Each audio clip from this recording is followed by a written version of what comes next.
विक्षेपन। चलिए शुरू करते हैं आज का टॉपिक। तो टॉपिक रखे हैं हम आज का विचलन रहित वर्ण विक्षेपन, है ना। तो विचलन रहित वर्ण विक्षेपन कोई खास सीवी टॉपिक नहीं है बाबू, इसको हम लोग अपने सिलेबस में नहीं रखे थे बिकॉज ये सिलेबस में है नहीं, लेकिन 2020 में भी पूछा जा चुका है ये प्रश्न। तो अगर 2020 में ये प्रश्न आया है और एक दो बार कुछ सीनियर्स लोग जो हैं वो उस पर डिस्कस भी कर चुके हैं, इसलिए हमको लगता है कि इस प्रश्न को देख लेना चाहिए, है ना। तो वैसे तो क्वेश्चन तो बहुत सारे बन सकते हैं, है ना, लेकिन हम लोग क्या करेंगे कि कुछ क्वेश्चंस को देखेंगे जो थोड़ा सा ज़रूरी लग रहे हों, और ये ज़रूरी लग रहा है, और अगर लगने लगा है अब ज़रूरी तो इसको अब देखना ही पड़ेगा, ठीक है। चलो देखते हैं।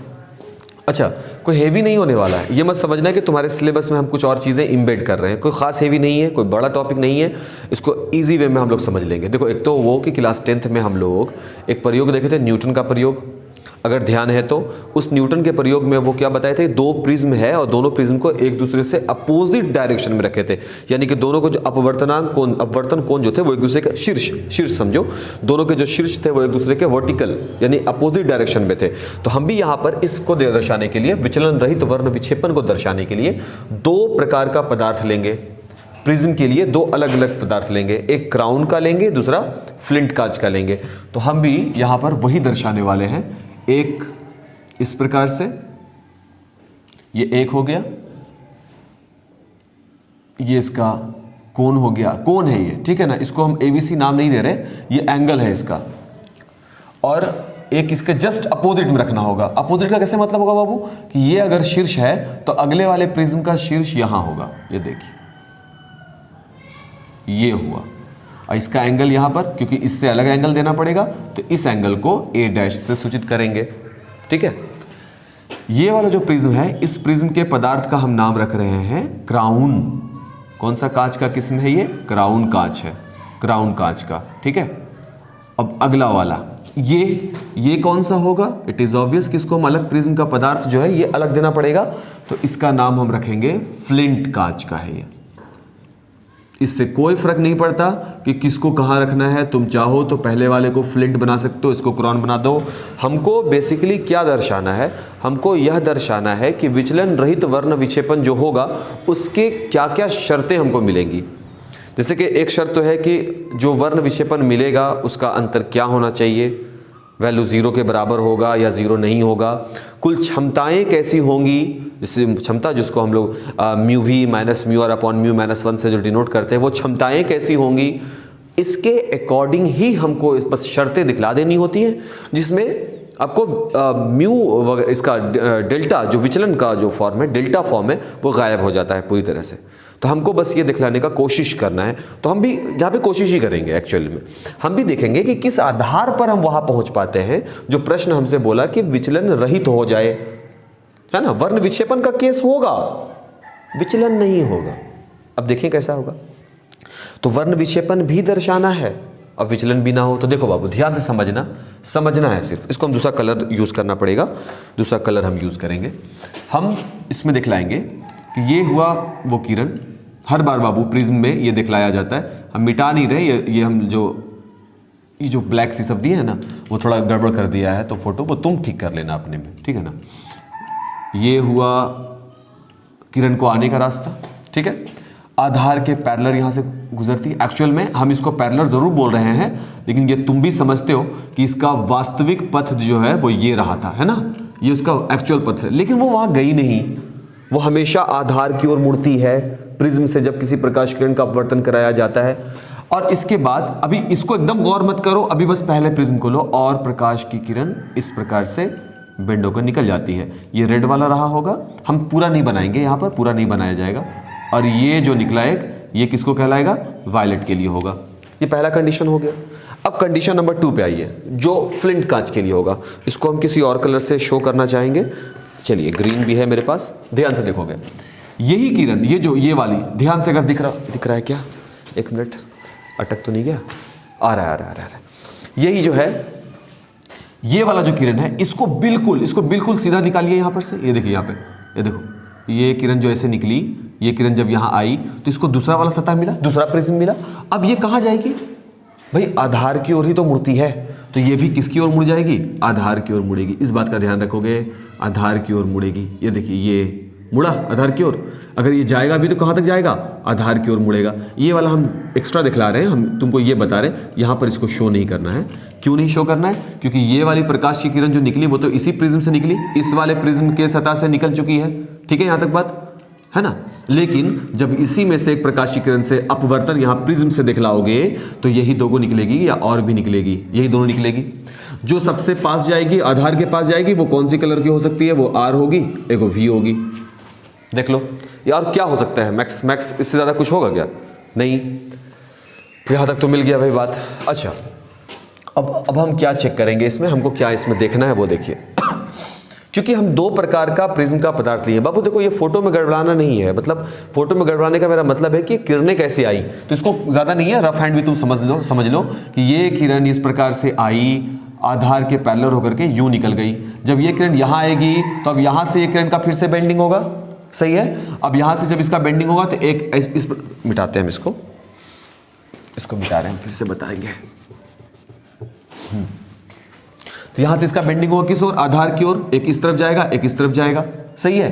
एक किरण हो जाएगा रेड तो दूसरा कौन सा हो जाएगा, वी हो जाएगा, यही होता रहेगा, ठीक है। हम लोग मतलब पिक्चर तो मिला जुला कर यही रहेगा। तो अब आगे किन किन चीजों को आप माने, आप एक क्राउन कांच को मान लिए, एक फ्लिंट कांच को मान लिए, आप ये दर्शा दिए कि विचलन है, सॉरी विक्षेपण भी दिख रहा है, ठीक है, हड़बड़ाना नहीं है, आराम से, ठीक है। ये मुमकिन है कि हर जो प्रिज्म है वो अपने क्षमता के अकॉर्डिंग प्रकाश किरण को मोड़ रहा होगा। क्योंकि हम दोनों ही प्रिज्म का पदार्थ अलग अलग लिए हैं तो क्या दोनों की क्षमताएं एक जैसी होंगी, नहीं। तो हम ये बात यहां पर लिखेंगे और स्पष्ट करेंगे। देखो हम क्या लिख रहे हैं, मान लिया कि दो प्रिज्म के पदार्थ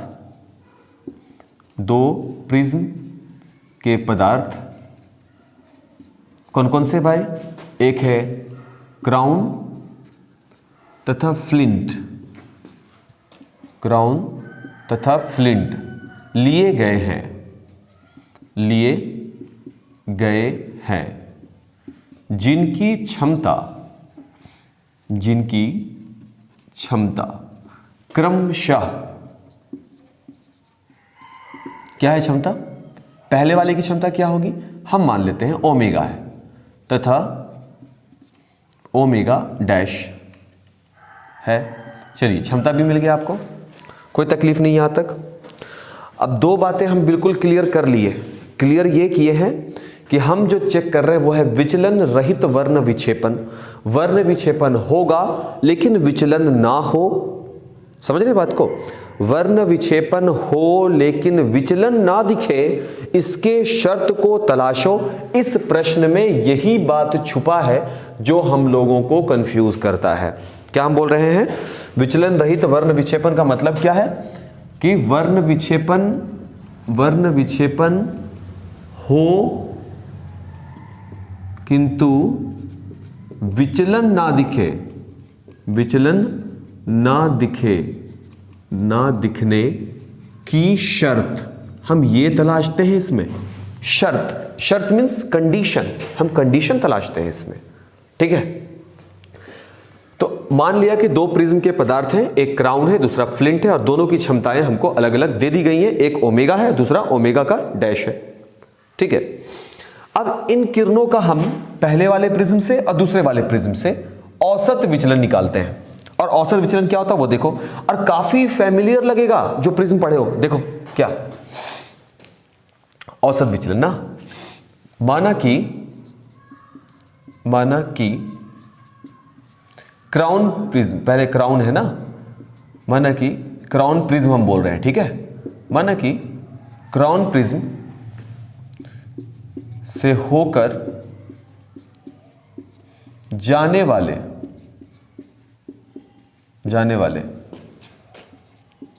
पदार्थ का औसत विचलन का एवरेज, औसत विचलन, औसत विचलन सूचित करेंगे हम इसको डेल्टा से। देखो विचलन को ध्यान आना चाहिए कि विचलन को किससे सूचित करते हैं भाई, डेल्टा से। Is equal to A mu minus 1, जो हम आपके कॉपी में कभी n से जाहिर करते रहे हैं हमेशा, n माइनस 1 से, वो म्यू है, n से किए हैं, यहां म्यू से हम कर रहे हैं, तकलीफ नहीं होना चाहिए यहां तक। तो ये हुआ क्राउन कांच के लिए औसत, ध्यान रखिएगा एवरेज, ठीक है। ठीक इसी प्रकार से हम फ्लिंट के लिए भी मानेंगे। माना कि फ्लिंट प्रिज्म यानी कांच जो भी हो, प्रिज्म हम लिख रहे हैं, ठीक है, प्रिज्म से होकर जाने वाले पदार्थ का औसत विचलन। अब जाहिर सी बात है कि दोनों प्रिज्म के पदार्थ अलग अलग हैं, दोनों प्रिज्म के पदार्थ की क्षमताएं अलग अलग हैं, तो उनका औसत विचलन भी एक कैसे हो सकता है, वो भी अलग अलग होगा। अब उसको अलग अलग दर्शाने के लिए अगर हम इसको डेल्टा दिए हैं तो इसको हम डेल्टा डैश देंगे, अगर हम इसको ए दिए हैं तो इसको हम ए डैश दे देंगे, अगर हम इसको म्यू दिए हैं इसको हम म्यू डैश दे देंगे -1। देखिए तो सही है यहां तक बात। भाई ए डैश क्यों दिए हैं, ए डैश इसका है, म्यू डैश क्यों, इसका अलग अपवर्तनांक है, इनका अलग है भाई, और क्या किया है, यही तो हुआ है। अब ये जो औसत विचलन है हमको क्या चाहिए, फिर से एक बार याद करो, विचलन रहित वर्ण विक्षेपन। हमको क्या चाहिए, हमको चाहिए विचलन रहित वर्ण विक्षेपन, ये हमको चाहिए। मतलब हमको चाहिए वर्ण विक्षेपन भी, लेकिन उसमें क्या हो, विचलन ना हो। विचलन रहित वर्ण विक्षेपन जब हमको चाहिए तो विचलन नहीं होना चाहिए ना, तो हम लिखेंगे कि विचलन ना होने के लिए, देखो बाबू, जब हम कोई चीज डेरिवेशन करते हैं तो उसको रिलेट करना पड़ता है, उसको समझना पड़ता है सही से। तो प्रश्न बोला कि विचलन रहित वर्ण विक्षेपन मीन्स विचलन ना हो उसके लिए।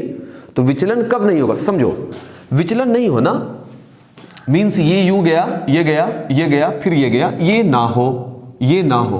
तो इसका नहीं होने का मतलब ये हुआ बाबू कि यहां से जो एवरेज आपको प्राप्त हो रहा है, यहां से जो एवरेज प्राप्त हो रहा है वो हो ही नहीं, विचलन हो ही नहीं। समझोगे बात को हम क्या कह रहे हैं, विचलन रहित वर्ण विक्षेपन। वर्ण विक्षेपन हुआ है, वर्ण विक्षेपन तो हुआ है। वर्ण विक्षेपन किसको कहते हैं, अलग अलग कलर में ना डिवाइड। यहां देखो VNR हो गया, विचलन वर्ण विक्षेपन हो गया, बस हमको क्या नहीं चाहिए, विचलन नहीं चाहिए। तो विचलन, अगर ये वाला लाइन बता रहा है विचलन हुआ है पहले वाले पदार्थ से, ये बता रहा है दूसरे वाले पदार्थ से विचलन हुआ है, तो अगर हम ये बोले कि अगर इसका वैल्यू 20 आ जाए, इसका वैल्यू 25 आ जाए, तो हम बोलेंगे हाँ भाई हुआ है विचलन। देखिए इसमें 20 था आंकड़ा, इसमें 25 था, लेकिन अगर दोनों 20-20 आ जाए तो हम क्या बोलेंगे कि कोई किरण जिस प्रकार से गया है पहले वाले से, दूसरे वाले से भी वैसे ही होकर के वो निकल गया है। कहेंगे जिस प्रकार वो पहले वाले से गया, दूसरे वाले से वो उसी रूप में निकल गया बिना विचलन हुए। तो इसका मतलब है कि जो पहले वाले के लिए वैल्यू रहा वही दूसरे वाले के लिए भी वैल्यू रहा होगा। फिर से नहीं समझ में आ रहा तो फिर से सुनो क्या हम बोल रहे हैं। हम ये कह रहे हैं कि अगर हम विचलन रहित वर्ण विक्षेपन की बात कर रहे हैं बाबू, तो विचलन नहीं होना चाहिए। अब विचलन अगर नहीं होगा तो ये दोनों वैल्यू आपस में क्या होगा, बराबर होगा कि अलग अलग होगा, बराबर होगा। अलग अलग अगर होता, समझो अलग अलग होगा तो मतलब विचलन हुआ है ना। एक में 30 था दूसरे में 45 हो गया, एक में 30 था दूसरे में 15 हो गया, मींस विचलन हुआ है, एंगल बदल रहा है। समझ रहे हैं बात को। हम ये कह रहे हैं बाबू कि जब हम बनाते हैं, ये स्क्रीन पे आ रहा है, इस तरफ चेक कर लेते हैं, रुको एक मिनट। अकेला शायद आ रहा। तो ये जो है यही ना होता बाबू, देखो ये ही ना, ये देखो ये डेल्टा, ये बनता है ये डेल्टा, तो ये विचलन हुआ तभी ना डेल्टा बना। अब सपोज कि यहां पर हम एक और प्रिज्म लगा दें और इसके लिए जो डेल्टा का वैल्यू हो, इसके लिए जो डेल्टा का वैल्यू हो वह भी वही वैल्यू आ जाए जो पहले वाले प्रिज्म के लिए डेल्टा था। समझ में आ रहा बात। तो इसका मतलब है दोनों का जो वैल्यू अगर वो बराबर आ जाएगा तो हम कहेंगे ना कि विचलन कुछ हुआ ही नहीं। किरणें जैसे जा रही थी वैसे ही निकल गई, जैसे इंटर ली वैसे ही एग्जिट भी हो गई, कह सकते हैं ना। तो इस प्रकार से हम इस बात का खंडन करेंगे कि विक्षेपण दिखा है सर, विक्षेपन दिखा है लेकिन विचलन नहीं दिख रहा। तो हम यहाँ लिखा कि अगर हम विचलन रहित वर्ण विक्षेपन देखना चाहते हैं तो हमको यह बात की कल्पना करनी होगी कि विचलन नहीं हुआ है, और जब विचलन नहीं होगा तो ये जो एवरेज निकाले हैं सर ये आपस में बराबर वैल्यू देगा। इसलिए विचलन ना होने के लिए ये दोनों वैल्यू आपस में बराबर हो जाएगा, यानी a mu minus 1 is equal to a dash mu dash minus 1। Check कर लो, यही होने वाला है, और इसको हम नाम देंगे समीकरण नंबर 1। स्क्रीन से हम हट रहे हैं, थोड़ा सा इसको देखो।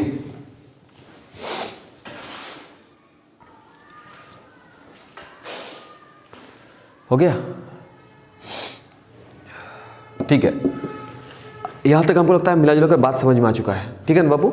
दो प्रिज्म है, एक क्राउन का एक फ्लिंट का है। दो अलग अलग प्रकार के कांच का हम इस्तेमाल इसलिए किए क्योंकि इनकी क्षमताएं अलग अलग होंगी। दो पदार्थ अलग अलग है तो इनकी क्वालिटी अलग है, तो इसका मतलब है कि इनमें क्षमताएं, वर्ण विक्षेपण और इनका विचलन सब अलग अलग होगा, इसलिए हम ऐसा कर रहे हैं। आगे बढ़ते हैं। तो विचलन रहित वर्ण विक्षेपण में कंडीशन हम यहां पर कौन सा पुट किया है? ये कंडीशन क्या बता रहा है कि विचलन ना हो, और अगर विचलन नहीं होगा तो इनका ये जो ये क्या इसको बोलते हैं, जो औसत निकल रहा है वैल्यू, ये दोनों का बराबर ही होगा, क्योंकि जो इस तरह से एंटर लिया है उसी प्रकार से वो जिस एंगल पे ये एंटर लिया है उसी एंगल पर ये एग्जिट भी हुआ है। एक बात क्लियर हुआ। बात नंबर दूसरा, विचलन तो चेक हो गया सर, हमको चेक करना है विचलन रहित वर्ण विक्षेपण, ठीक है। तो विचलन अगर नहीं होगा तो कंडीशन ये है सर, अगर वर्ण विक्षेपण हुआ भी है कि नहीं, ये तो फोटो बनाए हैं हम, ये भी तो देखना पड़ेगा ना कि वर्ण विक्षेपण हुआ है कि नहीं। और वर्ण विक्षेपण सिर्फ एक प्रिज्म के लिए नहीं निकालना होगा, दोनों प्रिज्म का कंबाइंड रूप से हमको देखना पड़ेगा। क्यों? क्योंकि वर्ण विक्षेपण इसमें भी हो रहा है, वर्ण विक्षेपण इसमें भी हो रहा है। ये भी तो हो सकता है ना कि ये प्रिज्म की ही कुछ क्वालिटी रही हो, ऐसी कैसे निकल कर यही निकल गया हो डायरेक्ट, और ये वाला प्रिज्म उस तरह से व्यवहार ना किया हो। तो हम क्या करेंगे, हम अब क्या करेंगे, हम अभी चेक करेंगे कि क्या वर्ण विक्षेपण इसमें हुआ है और क्या वर्ण विक्षेपण इसमें हुआ है। अगर दोनों में वर्ण विक्षेपण हुआ है और तो दोनों प्रिज्म के वर्ण विक्षेपण को निकाल करके उन वर्ण विक्षेपण का कुल वर्ण विक्षेपण निकालें, यानी कंबाइंड रूप से क्राउन और फ्लिंट कांच के वर्ण विक्षेपण को निकालेंगे कंबाइंड रूप से। कैसे, ये देखो। पहले हम निकालेंगे क्राउन कांच के लिए, क्राउन कांच का वर्ण विक्षेपण। देखो विचलन यहां बात कर चुके हैं, अब वर्ण विक्षेपण यहां से शुरू हुआ है कि क्या हुआ भी है कि वर्ण विक्षेपण या नहीं। अल्फा इज इक्वल टू क्या होगा वर्ण विक्षेपण, तो वर्ण विक्षेपण जो होगा वो इसका औसत वर्ण विक्षेपण आप बोल सकते हो, इसका और इसका अंतर होगा। तो क्राउन के लिए यहाँ वी आर होगा और फ्लिंट के लिए यहाँ वी आर होगा। तो हम अल्फा इज इक्वल टू लिखेंगे, यहाँ पर आएंगे अल्फा इज इक्वल टू हम लिखेंगे, क्या लिख सकते हैं भाई, तो विचलन निकालेंगे किसका, वी वैलेट का, माइनस विचलन निकालेंगे किसका, डेल्टा आर का मतलब क्या होगा, रेड का, इसका अंतर निकालना है हमको ठीक है। तो डेल्टा वी निकालना है ना हमको। देखिए डेल्टा वी का मतलब हो गया ये वायलेट का विचलन, डेल्टा आर का मतलब हो गया रेड का विचलन। क्लियर?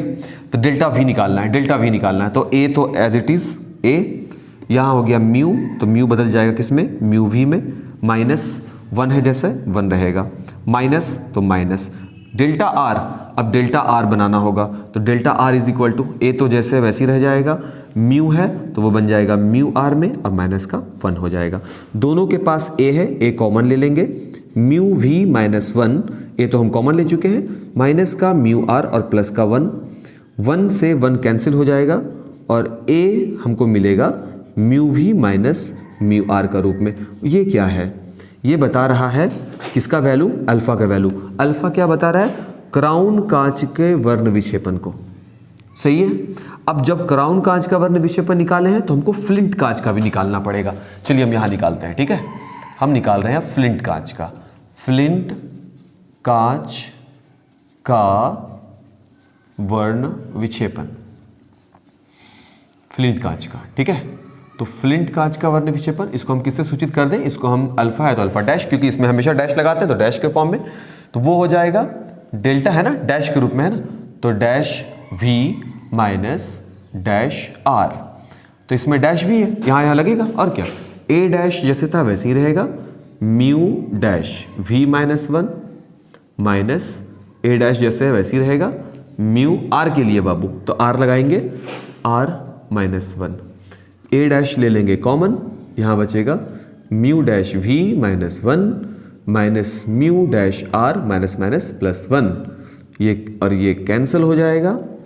ए dash mu dash V minus mu dash R, ये किसका निकल गया? फ्लिंट कांच के लिए क्षमता। अब देखो वर्ण विक्षेपण, सॉरी क्षमता नहीं विक्षेपण। अब बाबू यहां तो हम बात कर लिया विचलन ना होने के लिए, सही है, विचलन ना होने के लिए ये जो विचलन रहित वर्ण विक्षेपण के लिए, तो विचलन रहित होने का कंडीशन तो ये हो गया, बात नंबर 1। दूसरा बात अब हम ये जांच कर रहे हैं कि क्या इसमें वर्ण विक्षेपण भी हुआ था, माने कि अलग अलग कलर में ये डिवाइड हुआ था। तो भाई अलग अलग कलर के लिए जो हम वर्ण विक्षेपण निकाल रहे हैं वो किसका निकाल रहे हैं? हम ये क्राउन का निकाला, ये फ्लिंट का निकाला, बट हम तो दोनों प्रिज्म को कंबाइन किए थे, तो संयुक्त रूप से इनके विक्षेपण का क्या फॉर्मूला निकलेगा? तो हम लिखेंगे दोनों प्रिज्मों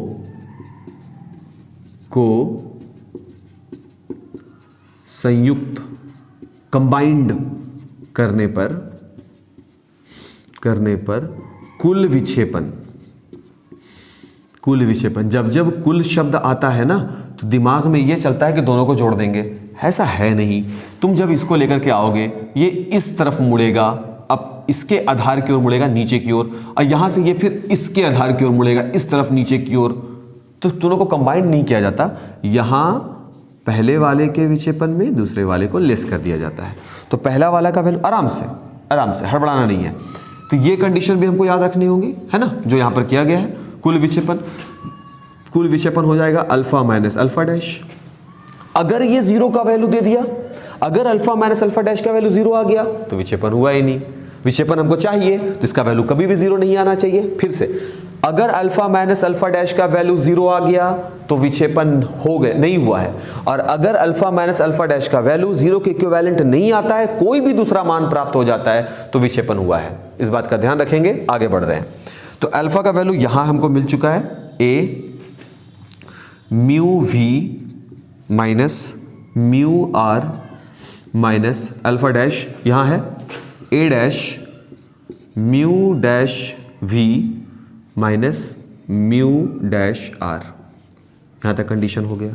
अच्छा, हम इसको थोड़ा सा डिराइव कर सकते हैं। Alpha minus alpha dash is equal to A, तो हमको मालूम नहीं है, इसको यूं ही रहने दीजिए, mu R minus a dash, आपको कहीं से मिलेगा ए डैश, या देखिए यहां से A dash is equal to A mu minus 1 बटे म्यू डैश माइनस 1, सही है। तो यहां पर से ए डैश निकाल लेंगे, तो ए डैश इज इक्वल टू हो जाएगा म्यू, एक मिनट, ए डैश का पहले हम इसको लिख देते हैं जैसे है, mu dash V minus mu dash R. अब हम ए डैश का वैल्यू यहां पर रख रहे हैं, A dash is equal to A mu minus 1 बटे mu dash minus 1, A mu minus 1 बटे म्यू डैश माइनस 1। ये कहां से हम लिख पाए हैं? तो यहां पे हम कर रहे हैं समीकरण 1 से, ठीक है ना। ठीक है, अब आगे बढ़ते हैं, देखते हैं क्या ले जा रहा है ये। अब तो बस वही है, मैथमेटिकल चीजें हैं, जो कॉमन वॉमन है वो लेके चलते रहना, और क्या। हमको यहाँ पर क्या दिख रहा है कॉमन? हमको कॉमन यहाँ पर दिख रहा है ए तो दिख रहा है भाई, है ना। और क्या कॉमन दिख रहा है? और दिख रहा है हमको म्यू माइनस 1 भी निकाल देते हैं, यहाँ से म्यू माइनस 1 भी निकाल देते हैं, ठीक है। तो निकाल देते हैं म्यू माइनस 1 को, ए म्यू माइनस 1 इतना कॉमन निकाल दिया। तो इसमें बचा क्या यहाँ पर? यहाँ बचा है mu V minus mu R, एक वैल्यू ये बचा, और साथ में यहाँ पर क्या बचा? Mu minus 1। देखिए सही है ना बाबू? कॉमन ले लिया ए म्यू माइनस 1 को, तो जिससे कॉमन लिया वो भाग देना पड़ता है कॉमन के लिए, हर एंटिटी में भाग दे दिया। अच्छा ठीक है, माइनस ये तो हम बाहर कर चुके हैं, तो यहाँ क्या बच रहा है? यहाँ बच रहा है mu dash V minus mu dash R बटे म्यू डैश माइनस 1, ये मिल रहा है। सही है क्या? अच्छा और भी कुछ मिल रहा है हमको, alpha minus alpha dash is equal to A mu minus 1 and here it is, what is this? ये तो अब हमको यहाँ पर लिख लेना होगा कुछ चीज़ें, mu V minus mu R upon mu minus 1 known as क्षमता, लेकिन म्यू किसकी क्षमता को डिनोट कर रहा था? क्राउन का, तो इसका मतलब है ये हो गया ओमेगा। अच्छा दूसरा वाला है mu dash V minus mu dash R upon mu dash minus 1 also known as क्षमता, लेकिन किसकी? फ्लिंट की, तो ओमेगा डैश, तो हम इसको लिख सकते हैं ओमेगा माइनस ओमेगा डैश। क्या ये सब बातें नीचे लिख लेनी होगी कि किसको क्या वैल्यू आप डिनोट कर रहे हो, क्षमता हो गया। अच्छा, अब हमको बताओ कि क्या हम कह सकते हैं कि alpha minus alpha dash is not equal to zero? क्या ये जीरो दे रहा है रिजल्ट? हाँ सर, हो सकता है कि ये दोनों घट के जीरो आ जाए, कंडीशन ये भी है क्योंकि omega is not equal to omega dash. ये बात हम लिख दिया यहां पर। क्यों लिख दिया हम यहां पर? क्योंकि इस बात का खंडन हम ऊपर ही कर चुके हैं कि ये दो अलग अलग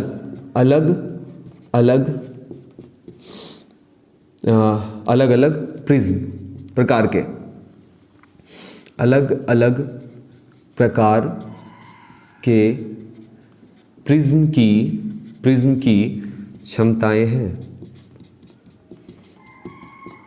सही है क्या? यही तो है, यही है वो फॉर्मूला। लेकिन हम तो शर्त ढूंढ रहे थे, तो विचलन रहित वर्ण विक्षेपण की शुरुआत तो यहां से हुआ था, डेरिवेशन देखो हम यहां लिख दिए थे।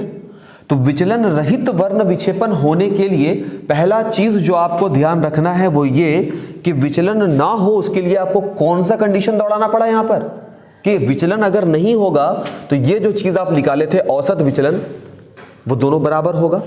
इस प्रिज्म का औसत विचलन और इस प्रिज्म का औसत विचलन आपस में क्या होगा? बराबर होगा। कंडीशन नंबर 1 है बाबू, इसलिए आपको यह कंडीशन हर हाल में देना होगा, मस्ट, एकदम जरूरी है। इसलिए मेरा पहला एस्पेक्ट होगा जिस पर हम ध्यान रखेंगे इस बात को सिद्ध करने के लिए। दूसरा चीज है कि चलिए भाई विचलन रहित तो बात हो गई, विचलन रहित तो बात होगी, क्या वर्ण विक्षेपण हो रहा है? तो वर्ण विक्षेपण को दर्शाने के लिए क्या चेक करेंगे? पहले निकालेंगे क्राउन के लिए वर्ण विक्षेपण, तो उसको अल्फा से सूचित किया। अल्फा इज इक्वल टू क्या बनेगा? अल्फा इज इक्वल टू बन जाएगा क्राउन के लिए delta V minus delta are. विचलन किसके लिए है? वायलेट के लिए। किसके लिए है? रेड के लिए। दोनों का अंतर वही बीच का, वही है वर्ण विक्षेपण। दोनों का अंतर, ये जो बीच का सेक्शन बचा यही है वर्ण विक्षेपण, delta V minus delta R. फिर डेल्टा वी का सर, डेल्टा वी का वैल्यू क्या होगा? यहां देखिए औसत निकाल चुके हैं, delta is equal to A mu minus 1। तो अगर हम पहले वाले के लिए निकाल रहे हैं तो पहले वाले के लिए म्यू का म्यू रहने देंगे, दूसरे वाले के लिए निकालेंगे डैश पर है, तो इसलिए तुम देखोगे कि दूसरे वाले के लिए सारा सब कुछ वही है बाबू। तुमको लग रहा है देखने में ये हेवी हुआ है, सब कुछ वही है। जब हम इसका डेरिवेशन घर पर देखा ना तो हम बोला कि तो हम तुरंत बता सकते हैं, क्योंकि हम खुद समझ गए इसको कि इसको करना क्या है और क्या क्या रहा है। हम यहाँ पर एक्चुअल में तुम में से भी मैक्सिमम लोग इस डेरिवेशन को समझ रहे हो। तो अगर तुम डेरिवेशन समझ रहे हो बाबू, तो डेरिवेशन को ध्यान में रखने के लिए एक की फीचर होता है कि वो वाला पॉइंट क्रॉस कराना होगा। तो हम इसको कैसे याद रखेंगे? हम इसको याद रखेंगे कि अच्छा ठीक है, हमको सबसे पहले चेक करना होगा कि क्या विचलन ना हो, विचलन रहित हो, विचलन ना हो। तो विचलन ना होने के लिए दोनों का औसत विचलन का वैल्यू क्या करना पड़ेगा? 0 करना पड़ेगा। यहां है, जब दोनों का हो जाएगा तो विचलन का काम समाप्त है। अब विक्षेपण तलाशेंगे, ऐसे सोचना है। विक्षेपण के लिए ए अल्फा, पहले वाले के लिए delta V minus delta R, दूसरे वाले के लिए delta dash V minus delta dash R. What is delta? Delta जो विचलन है वो कहलाएगा औसत, औसत विचलन है वो कहलाएगा म्यू माइनस 1 इंटू ए। ठीक है, तो म्यू के लिए, तो वी के लिए निकालेंगे तो म्यू वी बन जाएगा, आर के लिए निकालेंगे तो म्यू आर बन जाएगा।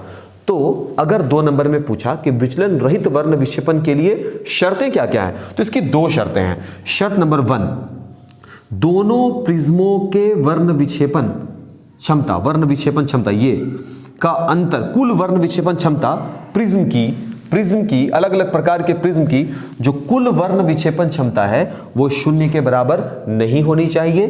कंडीशन नंबर 1, शर्त 1 यही है हम लोगों के लिए। शर्त नंबर 2 कि इनके क्षमताएं, अगर सोच लो ये क्षमता अगर बराबर आता, प्रिज्म का पदार्थ एक ही प्रकार का रहता, तो इसका वैल्यू क्या बनता? 0, और ये पूरा वैल्यू 0 होता तो अल्फा माइनस अल्फा डैश 0 होता, यानी यहां तो वर्ण विक्षेपण भी नहीं हुआ। समझ रहे बात को?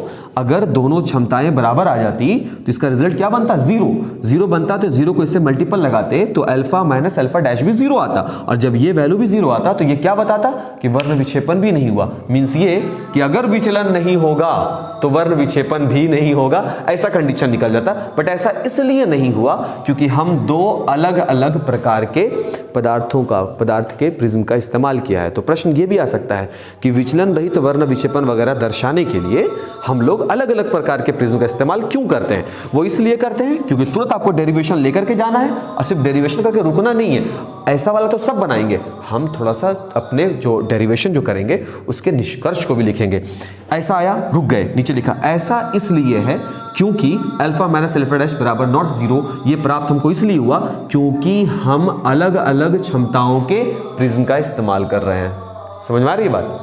तो अच्छे से बाबू वीडियो को देख लो, पॉज करके फोटो वगैरह खींच लो, इसमें देखो कि हम शायद समझा पाने में कामयाब रहे हों।